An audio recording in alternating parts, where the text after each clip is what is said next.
तो क्या कि आप दोनों तरह से पाबंद हो, आप वो चीज हासिल ही नहीं कर सकते जो नहीं है। तो कि तेरी भूख जो है तुझे कायनात से जब भी रजू कराएगी, तू कायनात को लिमिटेड पाएगा। अपनी कायनात, जाती कायनात की बात कर रहा हूँ। तेरी कायनात महदूद होगी कि तू वहीं के वहीं है। गंदम या तो कच्ची खा जाएगा, या उसको गर्म करके खाएगा, या उसको पीस के खाएगा।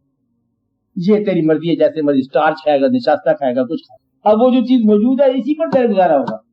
जो सब्जी उगी हुई है, घास उगी है तो घास खाएगा, पालक उगी हुई है पालक खाएगा। तू कोई नई तजुर्बा करने का काबिल नहीं रहा। अब यहाँ आके तू हर तरह से पाबंद है, हत्ता के तेरे ज़हन रसा हो गया, रसा हो गया ज़हन। अब तेरे ज़हन रसा के लिए कम से कम इतना रसा ज़हन तो ढूंढने जो तेरी रसाइयां ढूंढे, तू तुझे दाद दे दे।